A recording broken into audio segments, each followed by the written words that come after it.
Hello, I'm Simon Whistler. You're watching the Today I Found Our YouTube channel, and in the video today we're looking at the Aloha shirt and the interesting origin of Casual Friday.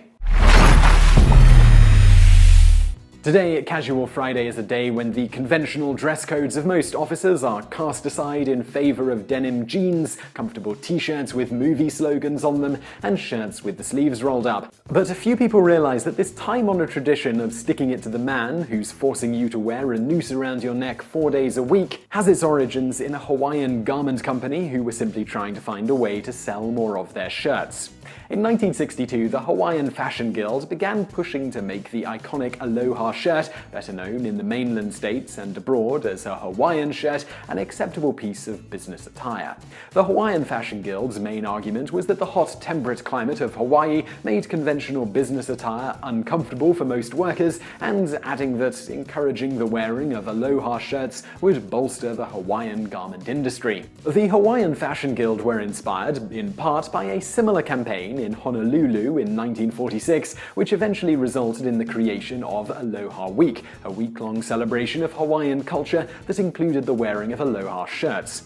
This celebration not only helped forge a sense of national identity for post-war Hawaiians, but also helped kickstart the burgeoning Hawaiian garment industry, who were quickly inundated with many thousands of orders for these Aloha shirts. In the 1990s, due to intense interest in the event, it was expanded to encompass a whole month of celebrations and was rebranded simply as the Aloha Festival. Back to the 1960s. As part of what they dubbed Operation Liberation, the Hawaiian Fashion Guild sent Aloha shirts to every member of the Hawaiian Senate and House of Representatives and lobbied for them to encourage Hawaiians to wear the shirts. After months of this, the Hawaiian government issued an edict recommending that the male populace return to Aloha attire during the summer months for the sake of comfort and in support of the 50th state's garment industry.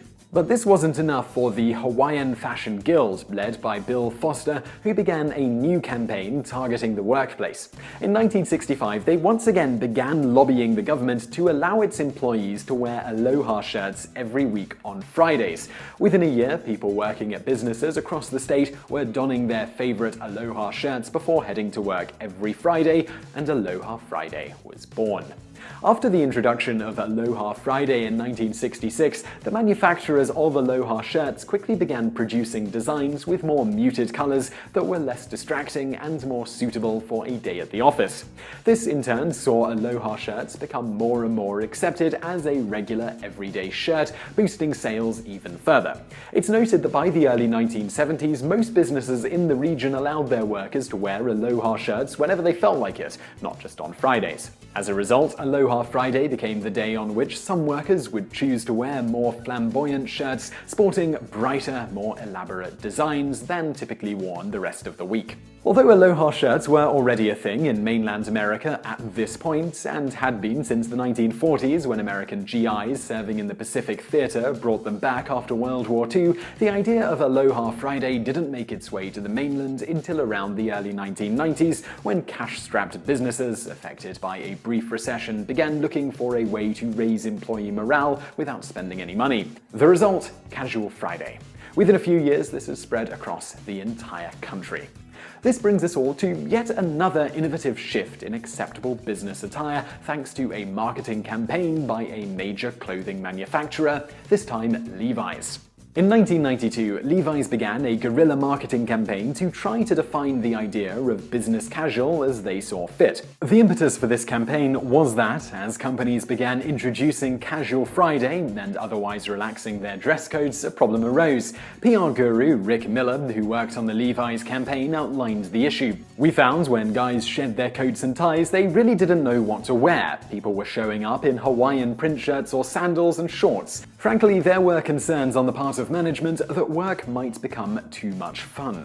As such, Levi's created a brochure called A Guide to Casual Businesswear and sent it to approximately 25,000 businesses across the United States. The brochure was not only helpful to companies trying to figure out how to define acceptable casual wear at the workplace, but also a thinly veiled advertisement for Levi's Dockers khaki pants, formerly generally only seen on the golf course. It worked. Many businesses used elements from this guide for their own guidelines for business casual wear for their employees. Within a year, men across across the country began turning up for work en masse wearing dockers. As happened with Aloha Friday in Hawaii, the idea of Casual Friday disseminated throughout the world of business, and the idea of business casual being suitable for every day of the week eventually became the accepted norm at many companies. So, in some sense you could say that the reason many of us can go to work wearing something other than a suit is in large part because in the 1960s a company in Hawaii really wanted to boost sales of Aloha shirts. So I really hope you found that video interesting. If you did, please do give us a like below and do subscribe. There's a button on the screen now as well as below me. Also over there on the right are a couple of other videos you'll probably enjoy if you enjoyed this one. I know if you're on a mobile device you can't click on anything on the screen, so there will be links in the description below. And thank you for watching.